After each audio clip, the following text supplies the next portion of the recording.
Oke, halo teman-teman semua, kita ketemu lagi setelah di video sebelumnya kita udah bahas tata cara, bukan tata cara sih, urutan penggantian update pengereman di Fiction ini kan.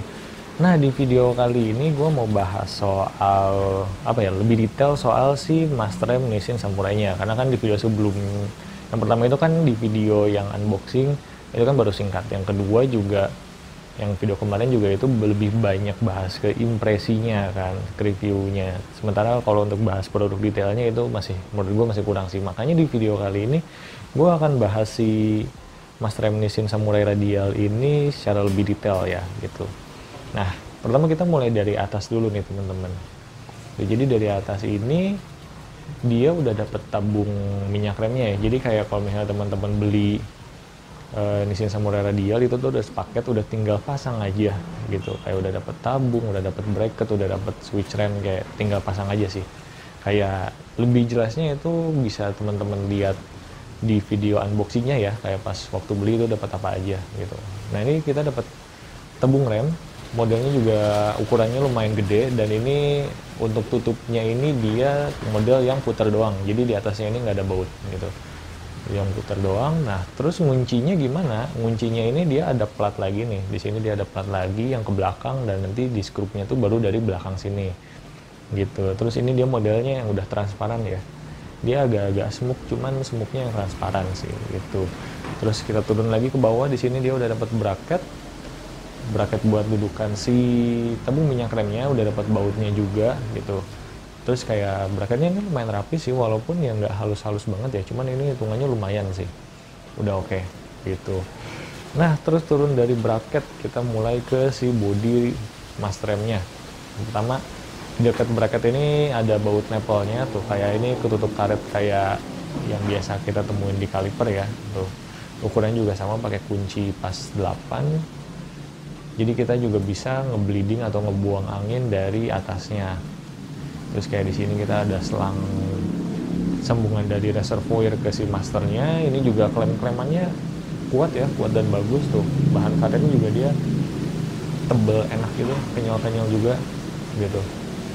Nah, terus kita turun ke bawah lagi, di sini ada logo Nissin. Dia kayak bukan cat tapi kayak timbul gitu loh. Jadi timbul, terus kayak nanti ujung-ujungnya itu di cutting lagi, di CNC lagi tuh. Jadi kayak ini dia mengkilap gitu, rapih, bagus lah pokoknya gitu. Terus kayak di sini ada sambungan buat ke levernya nih. Kayak levernya ini kalau misalnya kita lihat si handle-nya ini dia bentuknya gede ya, gede, terus kayak kesannya tuh panjang dari ujung ke ujung.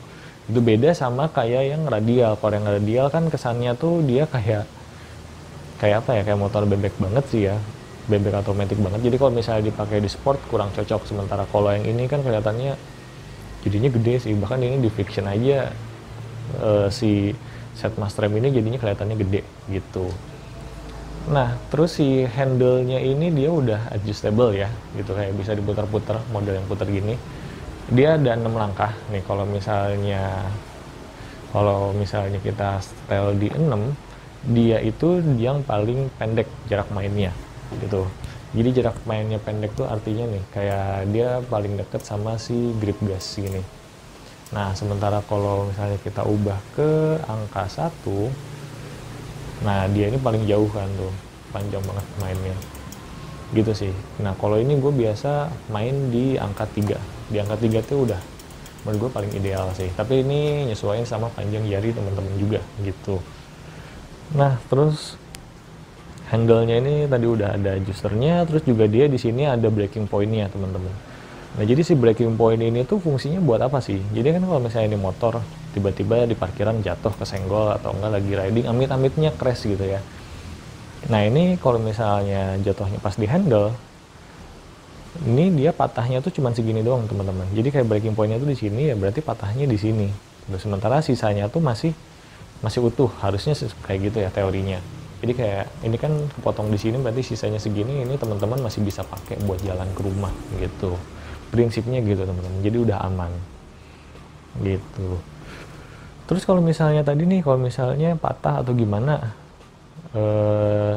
kalau misalnya di Nissin Samurai ini enaknya tuh dia spare partnya terjamin teman-teman. Jadi kayak teman-teman kalau misalnya ada masalah di di seal, terus kayak di handle, atau enggak mau beli tabungnya lagi karena udah misalnya udah getas kena matahari terus atau gimana mau beli switch juga kayak itu ada yang jual teman-teman. Jadi kayak tinggal kita kontak ke Shinichi Samurai-nya, kita butuh apa, nanti kita bisa beli secara terpisah spare partnya gitu ya. Walaupun emang ini kayaknya spare partnya agak-agak pricey juga sih. Kayak misalnya handle doang ini kalau nggak salah harganya 300 ribuan deh kalau nggak salah.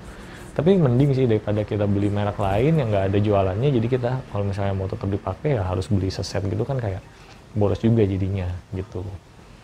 Nah, terus ini tadi di handle udah selesai, kita ke bawah lagi di sini selain ada banjo buat ini ya, baut banjo buat minyak remnya dia ada di bawah nih, ada di bawah sini.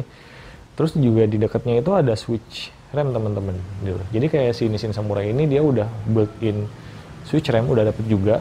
Modelnya itu yang pakai skun gepeng.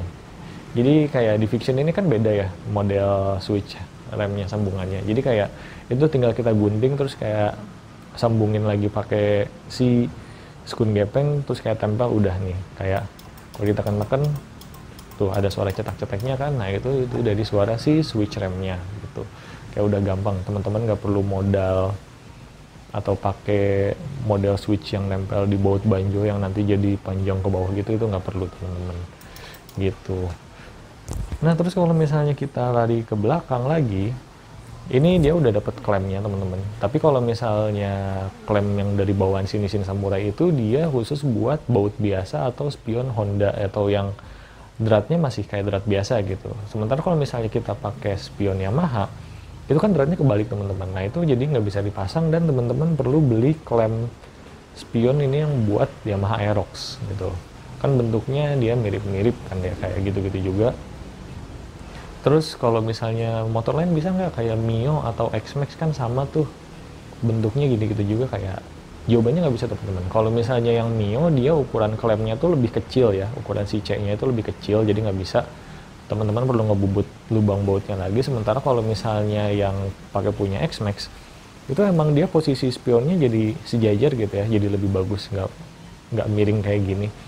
Cuman spion X-Max itu dia baut dratnya tuh sama teman-teman, jadi kayak modelnya ke kanan juga gitu, nggak bulir yang berlawanan, jadi kayak nggak bisa dipakai si spion Yamaha ini gitu. Nah terus kan tadi udah tuh dibahas kayak fitur-fiturnya segitu, udah dapet apa aja, dan untuk spesifikasinya si piston ini dia 16 mili ya teman-teman.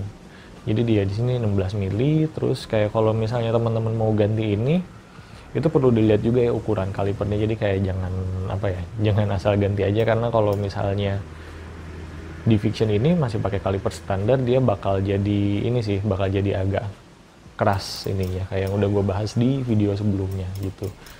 Jadi ya mungkin segini dulu kali ya, kayak kelengkapannya teman-teman bisa lihat di video unboxingnya, reviewnya teman-teman bisa di video selanjutnya, nanti linknya gue pada taruh di deskripsi semua ya gitu. Jadi kayak ini ya untuk bahas produk bahas detailnya aja sih, jadi kayak detailnya seperti ini. Dan untuk pemasangannya gampang banget sih teman-teman. Ini btw gue pakai minyak remnya yang DOT4 ya, DOT4 dari Yamaha.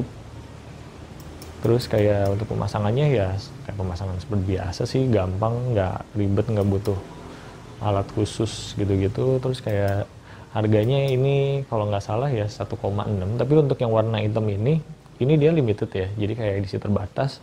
Kebetulan gue kemarin pas waktu mau beli itu ya emang lagi ada aja yang hitam gitu. Sekarang nggak tahu masih ada atau enggak ya. Cuman kalau warna lainnya sih dia ada warna gold sama warna silver gitu. Itu sama-sama keren sih teman-teman. Jadi tinggal dipilih aja. Dan kalau misalnya teman-teman masih ada yang bingung atau masih ada hal yang ganjil, itu bisa teman-teman langsung tanyain. Nanti kita diskusi di kolom komentar. Dan nanti kita akan ketemu di video-video selanjutnya. Thank you.